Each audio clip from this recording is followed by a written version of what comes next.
Tamil media நேயர்களுக்கு அன்பு வணக்கம். இன்னைக்கு எத பத்தி பார்க்க போறோம் பார்த்தீங்க அப்படின்னா, 2026 சட்டமன்ற தேர்தல் பார்த்தீங்க அப்படின்னா, ஏப்ரல் 23ஆம் தேதி வரவிருக்கு. இத தொடர்ந்து அரசியல்வாதிகள் எல்லாரும் தன்னுடைய பிரச்சாரத்த தொடங்க ஆரம்பிச்சுட்டாங்க. அவங்களுக்கு பார்த்தீங்க அப்படின்னா, நெறைய ரூல்ஸ் அண்ட் ரெகுலேஷன் இருக்கு. மக்களாகிய நம்மளுக்கும் பார்த்தீங்க அப்படின்னா, நெறைய ரூல்ஸ் அண்ட் ரெகுலேஷன் இருக்கு. அத எப்படி பின்பற்றணும்? என்ன மாரி ரூல்ஸ் அண்ட் ரெகுலேஷன் இருக்கு? அப்படிங்கிறத நீங்க தெரிஞ்சுக்கணும்னு நெனச்சீங்க அப்படின்னா, நம்ம தமிழ் மீடியாவ சப்ஸ்கிரைப் பண்ணிட்டு பாருங்க. இந்த வீடியோல இத பத்தி பார்க்கலாம் வாங்க.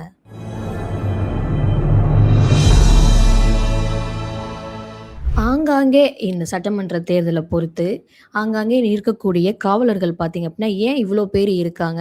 அது மட்டும் இல்லாம ராணுவ படை வீரர்களும் பார்த்தீங்க அப்டின்னா, நெறைய பேர் நெறைய ஏரியால இருக்காங்க. அது எதுக்குன்னு தெரியுமா? கொடி அணிவகுப்பு அப்டிங்கிறது என்னன்னு பார்த்தீங்க அப்டின்னா, அதாவது எலக்ஷன் டைம்ல ஒரு சில கட்சி தலைவர்களோ, இல்ல கட்சியில் இருக்கக்கூடிய நிர்வாகிகளோ என்ன பண்ணுவாங்க அப்டின்னா, அவங்களுக்கு சாதகமா வாக்கு வேணும் அப்டிங்கிற காரணத்துக்காக ஒரு சில வாக்குகளா இருக்கட்டும், ஒரு சில நபர்களா இருக்கட்டும், அவங்களுக்கு சாதகமா போடணும். இல்ல நீங்க போடக்கூடாது அப்படிங்கிற மாரி சண்டை போடுறதா இருக்கட்டும், மிரட்டுற தோரணையில இருக்கட்டும், இந்த மாரி செயல்படுவாங்க. அப்படிங்கிற காரணத்துக்காகவும், அது மட்டும் இல்லாம நெறைய பேரு ஒரு சிலருக்கு ஓட்டு போடணும்னு ஆசைப்படுவாங்க. ஆனா ஓட் போட முடியாத சிச்சுவேஷனா இருக்கும். ஏன் அப்படின்னு பார்த்தீங்க அப்படின்னா, ஒரு சிலர் மிரட்டி வச்சிருப்பாங்க. யாருக்கும் தெரியாம, இந்த மாரி நீங்க ஓட் போடக்கூடாது அப்படிங்கிற மாரி இருக்கும். ஆனா அது மட்டும் இல்லாம நெறைய இடத்துல பார்த்தீங்க அப்படின்னா, எலக்ஷன் டைம்ல சண்டை, சச்சரவு வரவிருக்கிறது சான்சஸும் நெறைய இருக்கு.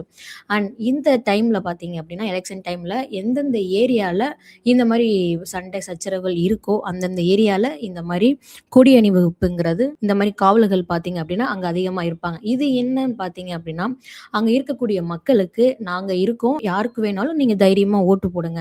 உங்க ஜனநாயக கடமைய நீங்க கண்டிப்பா பண்ணுங்க. உங்க தனிப்பட்ட விருப்பப்படி அத பண்ணுங்க.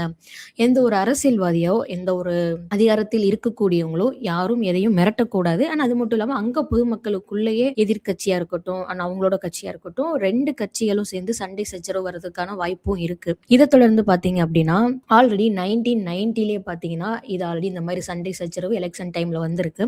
அதுக்காக தான் சேஷன் அப்படிங்கிறவங்க இந்த கொடி அணிவிப்புங்கிற சட்டத்த கொண்டு வந்து, இந்த மாரி எலக்ஷன் டைம்ல அங்கங்க இருக்கக்கூடிய முக்கியமான இடத்துல அதாவது இந்த மாரி பிரச்சனைகள் எங்கெங்க நடக்கக்கூடுமோ, அந்த இடத்துல இந்த மாரி பாதுகாப்பு கொடுக்கணும் அப்படிங்கிற மாரி சொல்லியிருக்காங்க. அத தொடர்ந்து தான் இப்போ ஆண்டாண்டு 1990க்கு அப்புறம் இப்ப இத ஃபாலோ பண்ணிட்டு இருக்காங்க. இது எல்லா இடத்துலயும் இருப்பாங்களான்னு கேட்டா, எல்லா இடத்துலயும் இருக்க மாட்டாங்க. முக்கியமா கடந்த தேர்தல்ல பார்த்தீங்க அப்படின்னா, எங்கெங்க பிரச்சனை இந்த மாரி சண்டை சச்சரவு வந்ததோ, அந்த இடத்தெல்லாம் பார்த்து அங்க தான் இருக்க வைப்பாங்க. எல்லா இடத்துலயும் இருக்க மாட்டாங்க. அதுக்கப்புறம் பார்த்தீங்க அப்படின்னா, அரசு அதிகாரிகளுக்கு என்னென்ன விதிமுறைகள் இருக்கு அப்படிங்கிறத பார்க்கலாம். அதாவது அரசியல்ல இருக்கிறவங்க, முக்கிய பொறுப்புல இருக்கிறவங்க பார்த்தீங்க அப்படின்னா, முக்கிய சலுகைகளா இருக்கட்டும், முக்கிய திட்டங்களா இருக்கட்டும், எதையுமே எலக்ஷன் டேட் அறிவிச்சதுக்கு அப்புறம் அவங்கனால பண்ண முடியாது. அவங்களோட தனிப்பட்ட பிரச்சாரத்த பார்த்தீங்கன்னா, கவர்மெண்ட் கொடுக்கிற காசுலயோ, கவர்மெண்டோட எந்த ஒரு சலுகையிலயோ அத அவங்க பண்ணக்கூடாது. தனிப்பட்ட அவங்களோட காச வச்சு தான் எல்லாமே பிரச்சாரத்துக்கா இருக்கட்டும், அவங்களோட செலவுகளா இருக்கட்டும் அத பண்ணணும். கவர்மெண்டோட காரோ, ஹெலிகாப்டரோ எதுக்குமே தனிப்பட்ட பிரச்சாரத்துக்கு எடுத்துட்டு போகக்கூடாது. யாரையுமே பதவியில இருந்தவங்களோ, இல்ல இருக்கிறவங்களோ யாருமே அவங்கள பதவிய விட்டு தூக்கவோ, ட்ரான்ஸ்ஃபர் பண்ணவோ அவங்களுக்கு எந்த ஒரு இதுவும் கிடையாது. ஏதாவது ஒரு பதற்றம் காரணமாக, அதாவது இந்த மாரி கொரோனா, லாக்டவுன், ஃப்ளட் இந்த மாரி வருது அப்படின்னா, அப்போ பதவியில இருக்கிறவங்க அந்த டைம்ல என்ன ஒரு முடிவு எடுக்கணுமோ, அந்த முடிவு வேணா அவங்க எடுக்க முடியுமே தவிர, புதுசா எந்த ஒரு நலத்திட்டமோ, எந்த ஒரு சலுகையோ யாருக்கும் குடுக்க முடியாது. அது மட்டும் இல்லாம நடுநிலைவாதிகள்னு இருப்பாங்க இல்லையா? அதாவது காவல்துறையினரே கூட வச்சுக்கலாம்.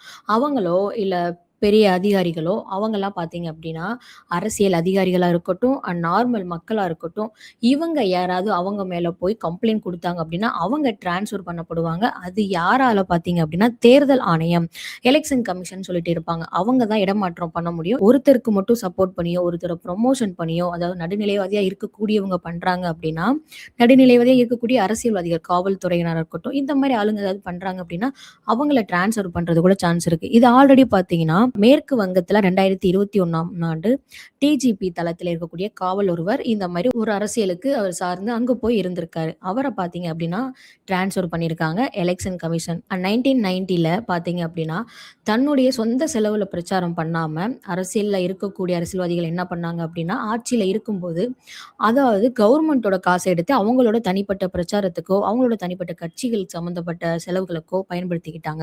அதுக்கப்புறம் தான் பார்த்தீங்கன்னா, இந்த தேர்தல் ஆணையம் ஆணையம் ஒரு முடிவுக்கு வந்துச்சு. அதாவது நீங்க தேர்தலுக்காக உங்களோட பிரச்சாரத்துக்கு இந்த மாரி கவர்மெண்ட்ல இருந்து நீங்க எந்த ஒரு சலுகையோ, இல்ல எந்த ஒரு காசையும் நீங்க செலவு பண்ணக்கூடாது அப்படிங்கிற அறிக்கைய குடுத்தாங்க. அது மட்டும் இல்லாம, எந்த ஒரு பொது இடங்கள்லயும் எலக்ஷன் டேட் அறிவிச்சதுக்கு அப்புறம் ப்ரமோஷன் பண்றதோ, இந்த மாரி எதுவும் இருக்கக்கூடாது. அது மட்டும் இல்லாம கார்கள்ல பார்த்தீங்க அப்படின்னா, கவர்மெண்ட்டோட எந்த ஒரு காரையும் எதையுமே அவங்க யூஸ் பண்ணக்கூடாது. அண்ட் அது மட்டும் இல்லாம பார்த்தீங்க அப்படின்னா, கவர்மெண்ட்ல பதவியில இருக்கக்கூடியவங்க எந்த ஒரு ப்ரமோஷனோ, எந்த ஒரு இதுவும் பண்ணக்கூடாதுன்னு சொல்லியிருந்தோம் இல்லையா?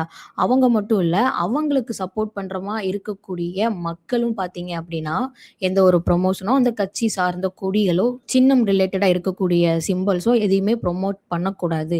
அண்ட் அது மட்டும் இல்லாம, இந்த பிரச்சாரம் பார்த்தீங்க அப்படின்னா, எதுவரைக்கும் நடத்தணும்னா, 2026 ஏப்ரல் 23ஆம் தேதி தேர்தல் அறிவிச்சிருக்காங்க இல்லையா? 23ஆம் தேதிக்கு முன்னாடி 48 மணி நேரத்துக்கு முன்னாடியே பிரச்சாரத்த எல்லாத்தையுமே அவங்க முடிச்சாகணும். அதுக்கப்புறம் அவங்க பண்றாங்க அப்படின்னா, அவங்களோட வேட்புமனு தாக்கல், அவங்கள எலக்ஷன்ல நிக்கக்கூடிய அந்த நேம பார்த்தீங்க அப்படின்னா, அவங்க நேம் போர்ட எடுத்துருவாங்க. இந்த ரூல் பார்த்தீங்க அப்படின்னா, கண்டிப்பா எல்லாரும் ஃபாலோ பண்ணி தான் ஆவாங்க. சப்போஸ் அவங்க அப்படி பண்றாங்க அப்படின்னா, தேர்தல் ஆணையம் அவங்கள எலக்ஷன் கமிட்டில இருந்து தூக்கிருவாங்க. அண்ட் இதுக்கு மட்டும் இல்லங்க. இந்த மாரி சலுகைகள்லாம் ஆல்ரெடி இருக்கக்கூடிய திட்டங்கள் எல்லாமே அது நடந்துட்டு தான் இருக்கும். ஆல்ரெடி இந்த கவர்மெண்ட் பஸ்ஸா இருக்கட்டும், வுமென்ஸ்க்கு ஃப்ரீ இந்த மாரி இதெல்லாம் அது ஆல்ரெடி போயிட்டே தான் இருக்கும் மாசம் மாசம். அண்ட் புதுசா தான் எந்த ஒரு திட்டத்தையும் கொண்டு வரக்கூடாது அப்படின்னு சொல்றாங்க. அண்ட் மக்களாகிய நாம என்ன பண்ணணும்னா, கையில ஒரு 50,000 இருக்கு அப்படின்னா, அத எடுத்துட்டு வெளியில போகக்கூடாது. அதாவது தன்னுடைய காசா கூட அது இருக்கலாம். அது உங்களுடையதானா அப்படிங்கிற ஒரு ப்ரூஃப் நம்மகிட்ட இருக்கணும். அப்படி அன்ப்ரூஃப்டா இருக்கு உங்ககிட்ட கேஷ் 50,000க்கு மேல இருக்கு. இல்ல நீங்க கோல்டு ஏதாவது கையில வச்சிருக்கீங்க, நெறையா வச்சிருக்கீங்க அப்படிங்கிற பட்சத்துக்கு அதுக்கு சரியான ப்ரூஃப் உங்ககிட்ட இருந்தா மட்டும் தான், அத நீங்க வெளியில எடுத்துட்டு முடியும். இல்ல அப்படின்னா 50,000க்கு மேல உங்களுக்கு ஜிபேலயோ, கையிலயோ இல்ல கோல்டோ இந்த மாரி எது இருந்தாலும், அது இந்த எலக்ஷன் ஆணையம் பார்த்தீங்க அப்படின்னா, அவங்க என்ன பண்ணுவாங்கன்னா, அரசு கைப்பற்றிரும். அவங்க வச்சுப்பாங்க. இந்த ஒரு ரூல்ஸ் ஏன் அப்படின்னா, இந்த எலக்ஷன் டைம்ல நெறைய பேரு ஊழல் நடத்துறதுக்கு சான்ஸ் இருக்கு. ஸோ, அதனால அவங்க குடுத்துருப்பாங்க. இது அந்த மாரி காசுக்கு தான் போய் சேருமோ அப்படின்னு சொல்லிட்டு அந்த காச எடுத்துருவாங்க.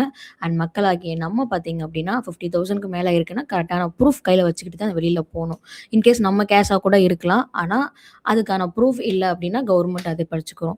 அண்ட் இந்த மாரி செய்திகள் நெறைய இருக்கு. இந்த கவர்மெண்ட் ரூல்ஸ் அண்ட் ரெகுலேஷன் பார்த்தீங்கன்னா, வருகிற எலக்ஷன் டைம்ல இன்னும் புது புது சலுகைகள், அதாவது எலக்ஷன் முடிஞ்சதுக்கு அப்புறம் யாரு ஆட்சிக்கு வருவாங்க, என்னென்ன சலுகைகள் வரப்போகுது அப்படிங்கிறதையும் நம்ம சேனல்ல பார்த்து தெரிஞ்சுக்கலாம். இந்த மாரி அப்டேட்ஸ் எல்லாம் நம்ம சேனல்ல நீங்க தெரிஞ்சுக்கணும்னு நெனச்சீங்கன்னா, இ தமிழ் மீடியாவ சப்ஸ்கிரைப் பண்ணுங்க. தொடர்ந்து பேசுவோம்.